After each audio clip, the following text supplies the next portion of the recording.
Right, it's time for business in Emmanuel Abajuyafe is here. Good evening to you. Hello, good evening, Izzy. How are you doing? I'm well. How about you? I'm fine, thank you. Okay, take it away. Thank you very much. Thanks for joining me on business tonight. The Bank of Ghana has attributed recent challenges with the cedi to reports the previous administration understated its expenditure, but the bank is promising to step up efforts to halt the cedi's free fall in value over the past 3 weeks. The following business desk report has more. Sources close to the Bank of Ghana say the news about a higher-than-expected budget deficit raised concerns among investors in Ghana's bonds, a development that resulted in a sharp decline in value of these bonds, while interest payable also shot up. This is because most of these investors were worried about how government was going to finance the deficit, as well as expected shocks with the rising public debt. But the Bank of Ghana has maintained that it will be tactical with any additional intervention to stabilize the cedi. The Ghana cedi has gone down by almost 3% since the beginning of this year. The local currency, for instance, was trading at around 4 Ghana cedis 30 pesos. But as of this week, you may need as much as 4 Ghana cedis and 50 pesos to get $1 from a commercial bank. However, some market watchers argue that current problems with the cedi should be seen as seasonal and that it will stabilize firmly against the dollar by the end of the first quarter of 2017. Now, government is set to roll out measures to support the financial services sector as it prepares to present the 2017 budget statement. According to Finance Minister Ken Ofori-Atta, the budget would also see the announcement of the much-anticipated tax reliefs. He spoke at the launch of Golden Link Savings and Loans, a subsidiary of insurance firm Glyco. The latest addition to the savings and loans market, Golden Link, is focused on serving the banking needs of mostly small and medium-scale enterprises. The subsidiary of insurance firm Glyco also aims to reach the unbanked, which currently constitutes 70% of Ghana's population. Speaking at the official launch of the Savings and Loans Company, Minister of Finance Ken Ofori-Atta expressed government's commitment to supporting the financial services sector, especially in the effort to promote financial inclusion. He also emphasized government's commitment to growing the private sector and highlighted some key measures government is expected to announce in the 2017 budget to cushion businesses. We have to ensure the ease of doing business, that things can be done quickly. We are expecting that this budget will also show a clear path of where we are going with regards to tax reliefs and, most important, macro stability, because with that we'll get interest rates to levels that make sense and more businesses will thrive. In addition to that, I'm sure we'll give certain signals as to how we're going to support the industry, the financial services industry, including support for the venture capital firm, banks, and also the capital market. The finance minister also indicated that the ongoing talks between government and the IMF have been good so far. He expressed government's commitment to completing the program. Meanwhile, Managing Director of Golden Link, Dr. Emmanuel Owusu, has been speaking about the focus of the Savings and Loans Company. We did this business to really fill in the gap between the universal bank and the rest of the non-bank financial institutions, because there's a big gap of what businesses can do, and a lot of the small business enterprises are more comfortable with savings and loans rather than going to commercial banks or universal banks. If you look at the environment here, it's not intimidating, it's very comfortable. You come in, and you'll be received very well, and your needs will be met. We do everything possible to take care of the small, average business person or the individual. So that's why we've come on the scene to help create and fill this gap. There are currently about 30 savings and loans companies in the country, and they contribute 15% to the banking industry's assets. Urban migration and congestion in cities have been highlighted as a major cause in the surge in cost of living in African cities. These were contained in a World Bank report launched in Accra. According to the report, the steady growth in Africa's population coupled with slower growth in urban infrastructure has increased cost of living to 30% higher than compared to other developed regions. Senior Director of the World Bank's Social, Urban, Rural and Resilience Global Practice, Ede Ijaz Vasquez, gave details of the report via teleconferencing. Over the years, there has been a consistent growth in population in Africa, which unfortunately has not witnessed a relative growth in infrastructural development. According to a 2017 World Bank Africa Cities report, the continent's population will double in the next 25 years. Coupled with urban migration from the rural areas into various cities, this will put more pressure on infrastructure, which will in turn cause the cost of living to skyrocket. Speaking at the launch of the report, dubbed Africa Cities Opening Doors to the World, Senior Director of the World Bank's Social, Urban, Rural and Resilience Global Practice, Ede Ijaz Vasquez, said interconnectivity between cities and decongestion will go a long way to avoid this phenomenon. So African households face much higher costs relative to their per capita GDP than households in other regions. A lot of it accounts for housing, which is 55% more expensive than other regions. City residents in Africa pay 35% more for food in Africa than in low-income and middle-income countries elsewhere.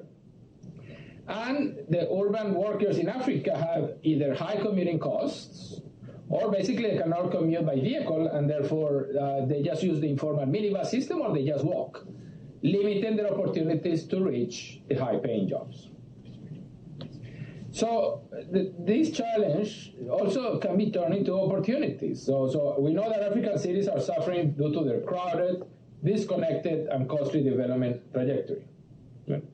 Now, because the cities are so expensive, then firms need to pay higher wages to be able to compensate, and therefore they make them less productive and competitive, keeping them in this downward spiral of low productivity.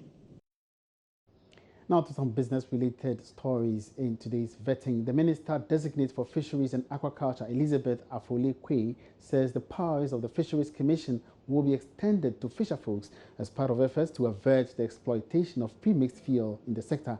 Appearing before the Appointments Committee, the Minister Designate revealed plans to boost engagement with artisanal fishermen to boost fish production in Ghana.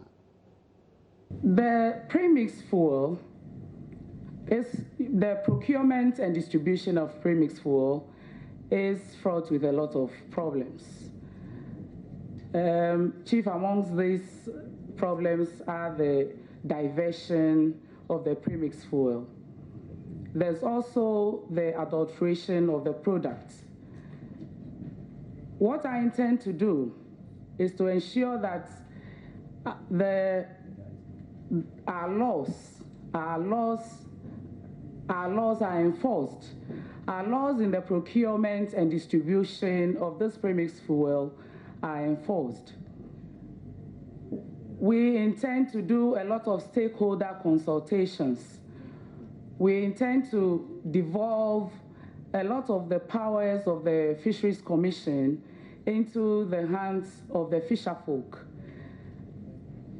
If the fisherfolk become watchdogs of their own, then of course this premixed fuel will not be diverted, it will not be adulterated. We'll also ensure that our monitoring, control and surveillance and enforcement unit is strengthened to do the surveillance and the enforcement of our laws.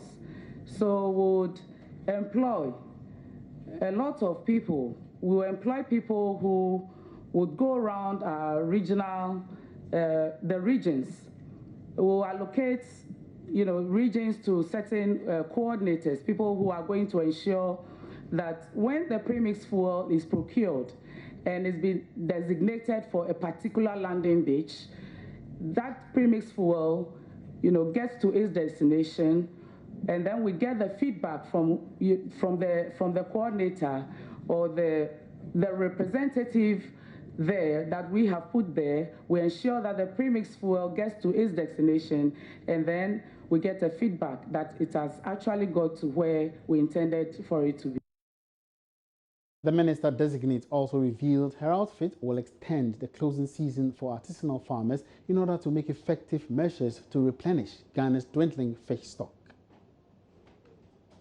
We produce annually about 440,000 metric tons of fish when we should actually be producing close to 1 million metric tons. And so our fish production deficit is around 50%. What I intend to do is to ensure that we have a fisheries management plan in Ghana.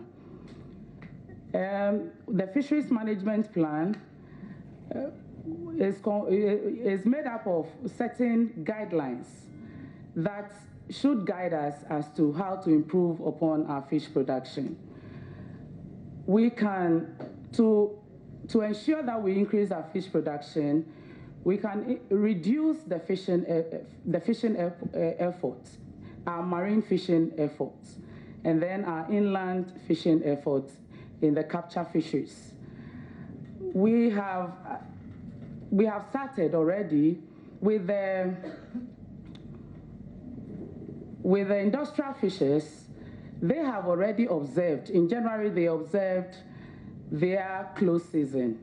We call it a moratorium because there's a marine protected area within which the industrial fishers cannot fish, but they are allowed to fish within a certain area.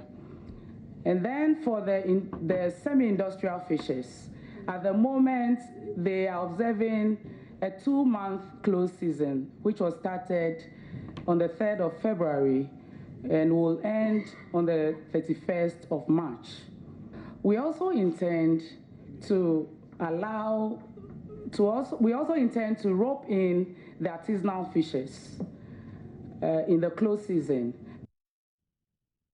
And finally, in business, Airtel Ghana has denied it is exiting the country's telecoms market, as been speculated. In an interview with Joy Business, Marketing Director of Airtel Ghana, Rosie Finn, admitted competition has become intense for the company, but that it will be introducing some innovative and promotional products to enhance competitiveness on the Ghanaian market. Ghana's growing telecommunication market is expanding with the introduction of many innovations and promotions to attract customers to subscribe to any of the networks.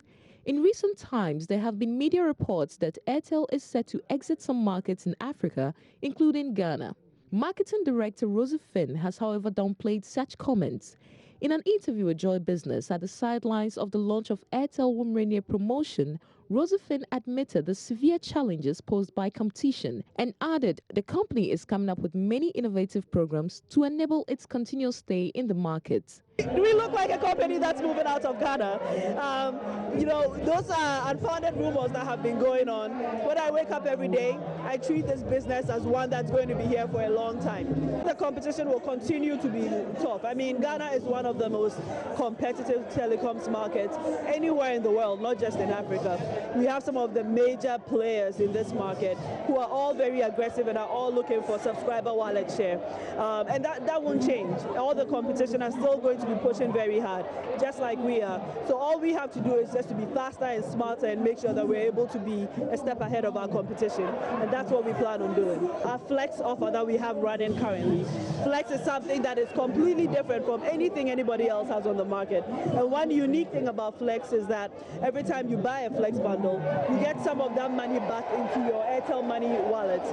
That's the kind of innovation we're going to be bringing into the market, something that nobody else on the market has. I think Airtel has actually stood out in being one of the most innovative, not just telco, companies as a whole in Ghana. And that's the way we're going to win in this market, by coming up with new ways of doing things and new ways of exciting our customers. She also explains the Womrenia promotion is open to all customers on the Airtel network. We're focused on our customers in this promotion and not thinking about anybody else, right? What we're doing is, yes, we absolutely want more people to join the Airtel family. So if this promotion helps us to do that, we're very excited.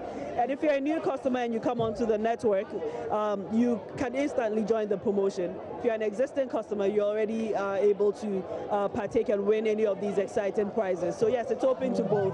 And we are more than happy to welcome new subscribers onto the Airtel network. The promotion is running over a 90-day period and will see ultimate winners take home 325,000 cash prizes, in addition to other weekly and monthly prizes of 10,000 Ghana cedi and 25,000 Ghana cedi.